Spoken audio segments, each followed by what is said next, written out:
నాకు చాలా టెన్షన్గా ఉంది. అరే ఏంటబ్బా, ఎప్పుడు చూడు టెన్షన్ టెన్షన్, అలా నీకేం ప్రాబ్లము? షో, ఇక చూడు, ఎప్పుడు దేని గురించి బాధపడుతూ ఉండకూడదు, సరేనా? నువ్వు లక్కీ బాయ్, ఎప్పుడు నువ్వు సంతోషంగానే నేను ఉండాలి. లక్కీయా? అదేమీ కాదు. నేను నా లైఫ్లో తర్వాతి స్టెప్ని తలుచుకొని చాలా బాధపడుతున్నాను ఇప్పటికే. నటించకు. ఈ 2 గంటల్లో నువ్వు తనకి 2 సార్లు కాల్ చేశావు. అలా అయితే ఇందులో ఏదో ఉంది కదా. ఏముందంటావు నువ్వు? నువ్వు డిస్టర్బ్ అవడానికి తనే కదా కారణం.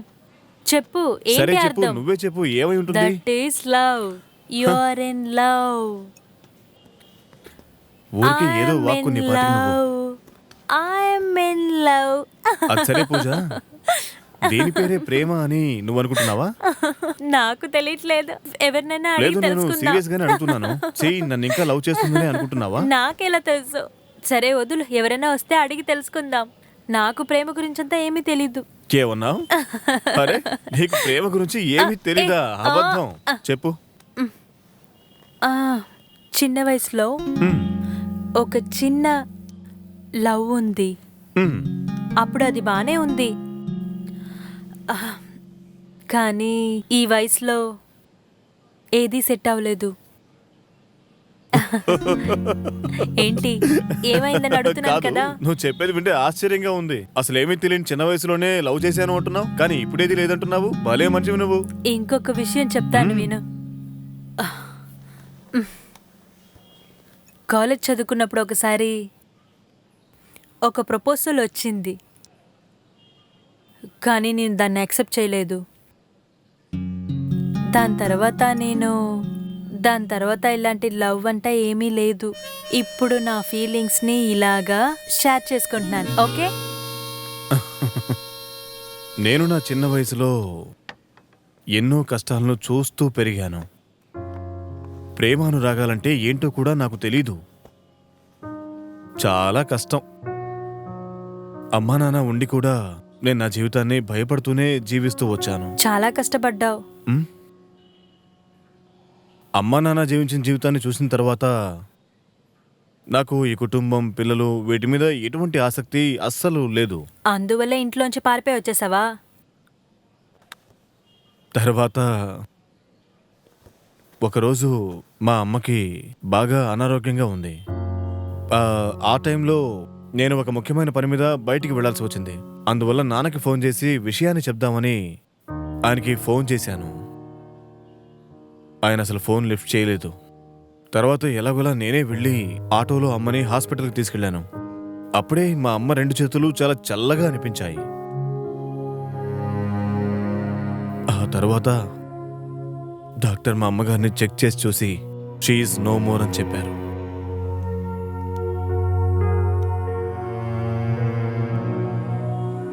విషయం తెలుసుకుని నాన్న హాస్పిటల్కి వచ్చారు. అయినా తను కొంచెం కూడా ఫీల్ అవ్వలేదు. అమ్మ కోసం కనీసం కన్నీటి బొట్టు కూడా కార్చలేదు. అప్పుడే నాకు విషయం బాగా అర్థమైంది. ఇన్ని సంవత్సరాలు తోడుగా ఉన్నవారు చనిపోతే ఈ మనిషి కాస్త కూడా బాధపడలేదు. అందువల్ల ఆయన నుండి దూరంగా వెళ్ళిపోవాలని నిర్ణయించుకున్నాను.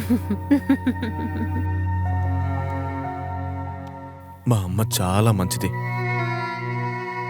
It's okay, it's okay.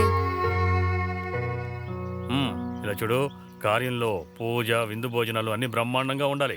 పూజ ఖర్చులు తక్కువైనా పర్వాలేదు, నాన్ వెజ్ మాత్రం బ్రహ్మాండంగా ఉండాలి. ఏవైనా సందేహాలుంటే అడుగు. అలాగే షామియానా, కుర్చీలు. అయ్యా, కుర్చీలు టెంటులు మేమే వేస్తామయ్యా, మరేం పర్వాలేదు. మంచిది, అన్ని జాగ్రత్తగా చూసుకో. కానీ ఏ లోటు రాకూడదు, అర్థమైందా? ఖర్చు ఎంతైనా పర్వాలేదు, అడిగి తీసుకో, సరేనా? వెళ్ళు. సరేనయ్యా, చేసేస్తాం. ఇంకేంటి చెప్పు. అది అయ్యా, అడ్వాన్స్ ఇచ్చారంటే. అడ్వాన్సా? ముందు పని కరెక్ట్గా కానివ్వు, ఆ తర్వాత చూసుకుందాం. పొట్టి పిసినా రోడ్లో ఉన్నాడు.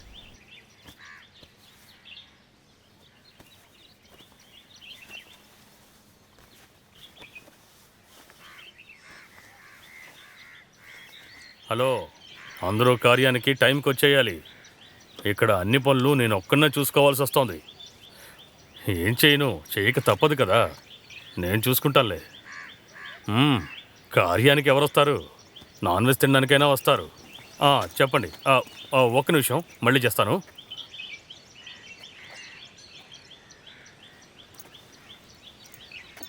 నేను బయలుదేరుతున్నాను. ఏంటి వెళ్ళిపోతున్నావా? 2 రోజుల్లో అమ్మకి కార్యం ఉంది, హఠాత్తుగా బ్యాగ్ సర్దుకుని బయలుదేరిపోతానంటే ఏంటి అర్థం? ఆ, నేను ఉద్యోగంలో జాయిన్ అయి తీరాలి నాన్న. అందువల్లే.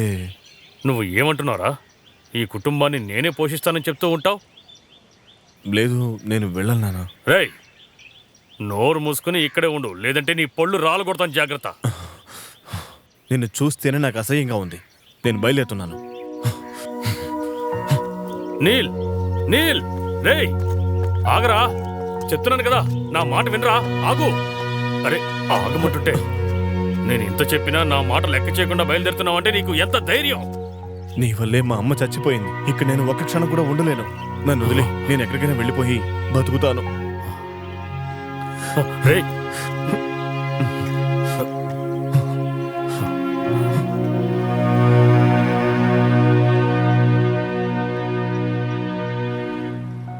మా అమ్మకి విమానం ఎక్కాలని ఓ కోరిక ఉండేది. కానీ చివరి వరకు నేను ఆ కోరిక నెరవేర్చలేకపోయాను. ఆమె అస్థికల్ని నేను గంగలో కలిపేటప్పుడు సరిగ్గా అప్పుడే పైనుంచి ఒక ఏరోప్లేన్ పోయింది. ఆ రోజు ఆ ప్రదేశంలో పైనుంచి వెళ్ళింది కేవలం ఏరోప్లేన్ మాత్రమే కాదు,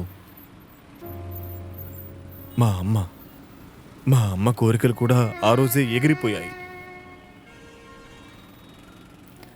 నాకు కూడా మా అమ్మా నాన్న ఒక ప్రాబ్లమ్స్ని నాకు బాధగానే ఉంది. ఎప్పుడూ గొడవే. దాని తర్వాత కోర్టు, డైవర్సు. వేరే ఇంకేమైనా రిలేషన్స్? ఓ రిలేషన్సా? ఓ వాళ్ళ అంతక మీద మోసం. అందరూ ఆస్తి కోసమే.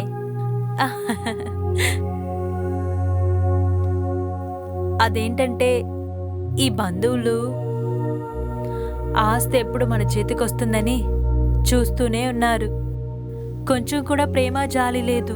దాని తర్వాత కేసు వాళ్ళ పక్క గెలిచింది. దీనికి మన ఏం చెప్పాలి? My lord, my lord, my lord, my lord. నా వల్ల ఏమీ కుదరలేదు. ఎలా ఉంటానో ఏంటో అని చాలా బాధగా ఉన్నింది. దాని తర్వాత నేను హాస్టల్లో ఉండి జాబ్ వెతుక్కున్నాను.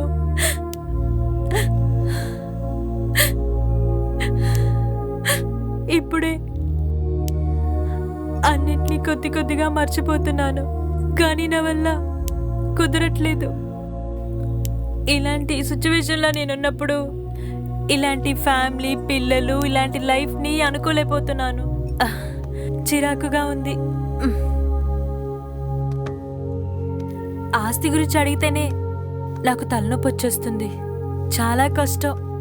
నా వల్ల అవ్వట్లేదు. మన జనరేషన్ మొత్తం సరైన సెల్ఫిష్ లా ఉన్నారే.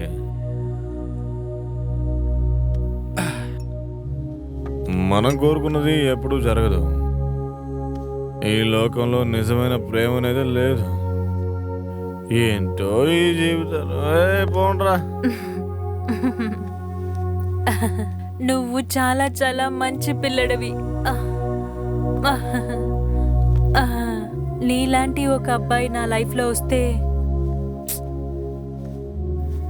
తను నన్ను బాగా చూసుకుంటాడని నమ్మకం ఉంది. ఖచ్చితంగా ఉంది. కొంచెం ప్రేమ, కొంచెం దయ, కొంచెం గొడవ. పొద్దున్న లేచిన వెంటనే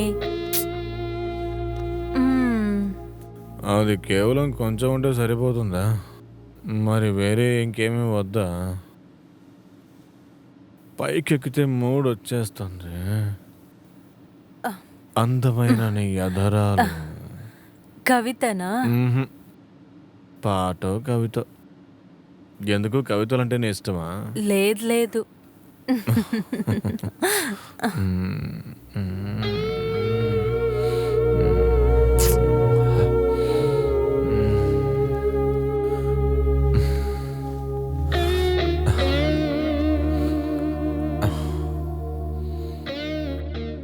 తులసికి ఒక ఫోన్ చేసి అడగమంటావా? లేదు లేదు వద్దు. లేదు లేదు, ఒకే ఒక లేదు ఫోన్ వద్దు. చేసుకుంటాను. చెప్పింది విను. ప్లీజ్ ఒకే ఒక ఫోన్. వద్దని చెప్తున్నాను కదా. No no no no. Hey, ఒకే ఒక ఫోన్. ఒక్క ఫోన్ మాత్రం చేసుకుంటాను. ప్లీజ్ ప్లీజ్ ఒకే ఒక వద్దు ఫోన్. వద్దు. కాదు, దానికోసం కాదు. తను ఫోన్ చేస్తుంటే అస్సలు తీయడం ప్లీజ్ లేదు. వద్దని ఒకవేళ చెప్తున్నాను తీసినా కదా. కూడా నన్ను బాగా తిడుతుంది. నో నో నో స్వాతంత్ర దినోత్సవ శుభాకాంక్షలు చెప్పాలి. అందుకే తను ఒంటరిగా స్వతంత్రంగా ఉంది, అందుకే వద్దు. శుభాకాంక్షలు చెప్పాలి. అంతే, ఇంకేమీ లేదు. ప్లీజ్ తనకి కాల్ చేయొద్దు, కాల్ చేయొద్దు. చెప్తే విను. ఈ ఫోన్ ఎక్కడ పెట్టేశాను? మన లైఫ్ లో మనకి చాలా డ్రీమ్స్ ఉన్నాయి. ఎప్పుడు చూసినా వాటి కోసమే కష్టపడాల్సి వస్తుంది. ఈ సిచ్యువేషన్ లో మన మనసుకు నచ్చిన జీవితం కూడా ఒకటి. ఏం చేద్దాం చెప్పు? చాలా కష్టం. అయినా మాత్రం ఏం చేయగలం? మనం ఏమైనా చెప్పినా మన మాట వెళ్ళకుని. ఎవరైనా వింటారా ఏంటి? నాకేం చేయాలో ఏమీ అర్థం వెళ్ళకు, కావట్లేదు. నేను చెప్పేది విను. జీవితం మీదే విరక్తి వచ్చేసింది. నీల్, ఫస్ట్ టైం నీ దగ్గర చెప్తున్నాను, నేను లవ్ చేస్తున్నాను. నేను వెళ్ళి తన్ని చూడబోతున్నాను. నన్ను చూడగానే తను తిట్టేస్తుంది. వద్దు, అయినా నేను కూడా చెప్పేది పర్వాలేదు. విను. తను ఎన్ని తిట్టినా సరే నేను ఒకే ఒక్కసారి వెళ్ళి తనని చూసుకొని వచ్చేస్తాను, సరేనా? ఒకే ఒక్కసారి వెళ్ళి చూసుకొని వస్తాను. ప్లీజ్, నేను చెప్పేది విను. లవ్ చేస్తున్నాను నిన్ను. నేను తనకి ద్రోహం చేశాను. తనని నేరుగా కలిసి క్షమాపణలు చెప్పుకోవాలి. I love you. కానీ నేను యాక్సెప్ట్ చేయలేను. నేను మాత్రం ఏం చేయగలను?